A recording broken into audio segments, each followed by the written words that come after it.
Baik, Assalamualaikum warahmatullahi wabarakatuh. Sebelumnya perkenalkan, saya Dela Karati dengan ujung NIM 075. Pada video kali ini saya akan mempresentasikan hasil diskusi kelompok yang mengangkat jurnal yang berjudul Potensi Aktivitas Antimikroba dan juga Anti Kanker dari Ekstrak Etanol Buaya Macrophylla. Adapun pendahuluan dari penelitian ini adalah tumbuhan sebagai sumber senyawa bioaktif.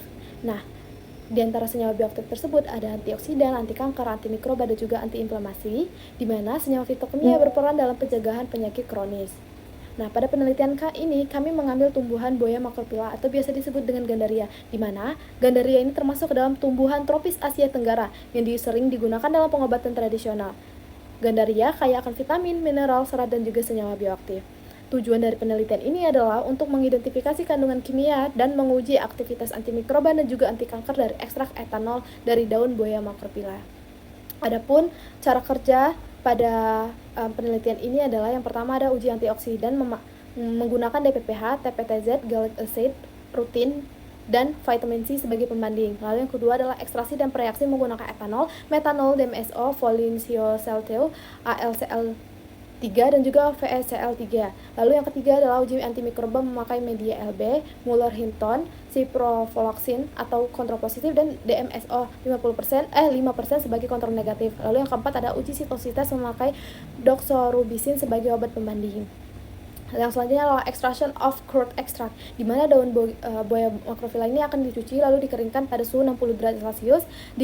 Selanjutnya digiling menjadi serbuk sebanyak 200 gram serbuk, lalu dimaserasi dengan etanol 70% selama 24 jam. Disaring dan diuapkan dengan rotary evaporator hingga diperoleh ekstrak kental sebanyak 26,8 gram. Ekstrak kemudian dilarutkan dalam DMSO 10% dan disaring dengan filter 0,2 mikrometer sebelum diuji. Selanjutnya adalah determination of total phenolic content, di mana kandungan fenolik ini akan total diukur dengan metode folinsioselteu, di mana ekstrak ini akan direaksikan dengan reagen folinsioselteu, di mana perubahan warna diukur secara spektrofotometri, lalu nilai absorbansinya dibandingkan dengan kurva standar asam galat untuk menghitung hasil miligram gallic acid equivalent per gram ekstrak. Pengukuran dilakukan secara berulang atau triplo untuk hasil yang lebih akurasi. Selanjutnya adalah determination of flavonoid content. Yang pertama adalah prinsip uji. Total flavonoid yang akan diukur, kita menggunakan kolorometri berbasis aluminium klorida atau AlCl3. Flavonoid dalam ekstrak akan bereaksi dengan AlCl3 membentuk kompleks berwarna yang bisa dideteksi oleh spektrofotometri.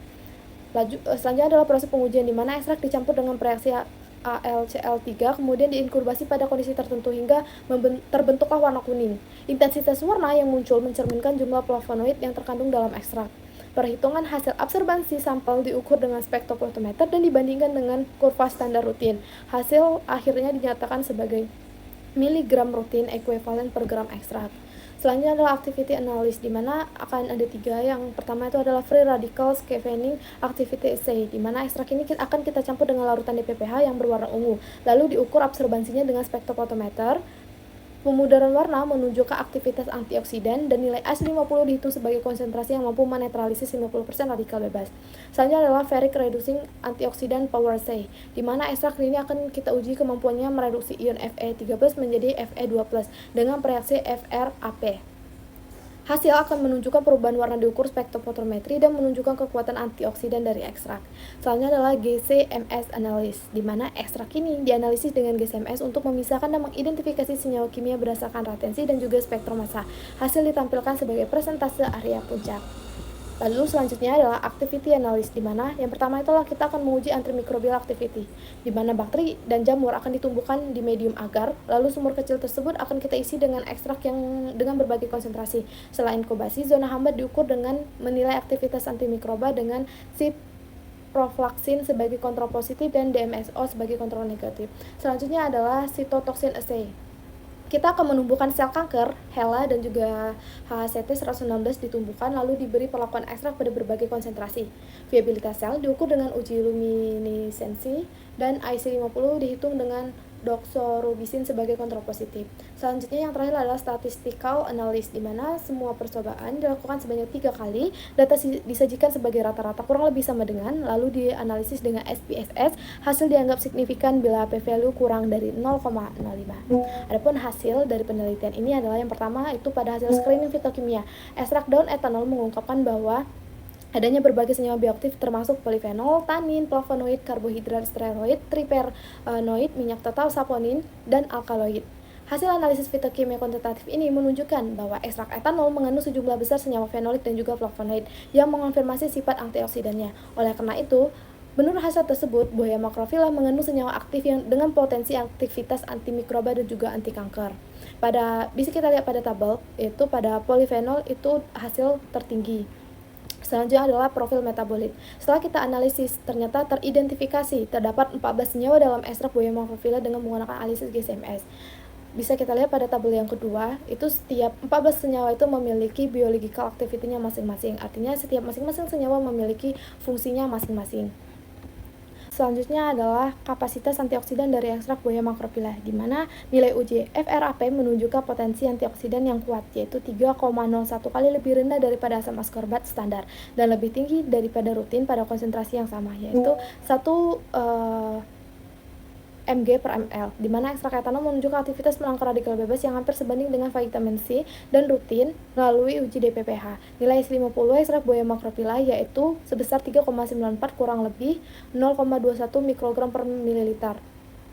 1,38 kali lebih rendah dibandingkan dengan asam ascorbat, di mana nilainya 2,86 kurang lebih 0,11 mikrogram per mililiter, tetapi 1,24 kali lebih tinggi dibandingkan rutin, di mana nilainya 4,90 kurang lebih 0,12 mikrogram per mililiter.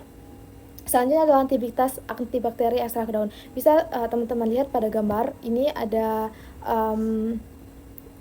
ekstrak etanol buaya macrophylla menunjukkan zona hambat maksimum terhadap Bacillus cereus berkisar antara 17 mm hingga 24 mm, diikuti oleh bakteri yang lainnya, dan untuk zona hambat yang lainnya berkisar antara 11 mm hingga 18 mm. Selanjutnya ada hasil aktivitas sitotoksik ekstrak etanol buaya macrophylla, di mana doxorubicin standar memiliki potensi sitotoksitas yang relatif lebih tinggi pada lini sel, HeLa, dan juga HCT116 dengan IC50 masing-masing sebesar 13,6 kurang lebih 1,3 dan 15,8 kurang lebih 1,1 mikrogram per mililiter. Ekstrak etanol dari buaya macrophylla ini menunjukkan nilai IC50 masing-masing sebesar 24 kurang lebih 0,8 dan 28 kurang lebih 0,9 mikrogram per mililiter pada sel HeLa dan HCT100. Selanjutnya adalah aktivitas sitotoksik ekstrak etanol buaya macrophylla. Bisa kita lihat pada gambar di samping bahwasanya sel HeLa lebih terhambat oleh ekstrak dibandingkan dengan sel HCT116 yang didukung oleh pengamatan morfologi sel yang diberi ekstrak, yang menunjukkan adanya penyusutan sel dan bubbling dinding sel. Bubbling itu adalah gelembung-gelembung, bisa teman-teman lihat pada gambar di samping. Nah, selain itu, terdapat penurunan yang nyata pada populasi sel yang diberi ekstrak dengan konsentrasi yang lebih tinggi dibandingkan dengan sel yang tidak diberi ekstrak, yang secara umum menunjukkan sitotoksisitas dan induksi apoptosis pada sel oleh ekstrak. Nah, setelah dijelaskan berbagai macam metode dan juga hasil penelitian, dapat disimpulkan bahwasanya aktivitas biologi ekstrak yang diketahui dengan GCMS mengandung seperti polifenol, flavonoid, karyofelin, fitol, dan juga transgeranilgeranol. Lalu, ekstrak tersebut dapat menunjukkan sifat antibakteri yang sangat baik terhadap 9 dari 10 mikroorganisme target, termasuk 4 bakteri gram negatif, yaitu Escherichia coli, Shigella flexneri, Vibrio cholera, dan juga Pseudomonas aeruginosa, dan 4 bakteri gram positif, yaitu Staphylococcus aureus, Listeria monocytogenesis, Enterococcus faecalis, dan juga Bacillus cereus, serta terdapat 1 jamur yaitu Candida albicans. Ekstrak etanol mampu menghambat polifenol sel HeLa dan HCT116 yang mana menunjukkan nilai IC50 sama dengan 24 kurang lebih 0,8 dan 28 kurang lebih dari 0,9 mikrogram per mililiter. Adapun daftar pustaka yang kami ambil dari jurnal tersebut itu menurut Nguyen et al. Tahun 2022 dengan judul jurnal Potential Antimicrobial and Anti-Cancer Activity of an Ethanol Extract from Buaya macrophylla. Terima kasih, sekian presentasi dari saya. Wassalamualaikum warahmatullahi wabarakatuh.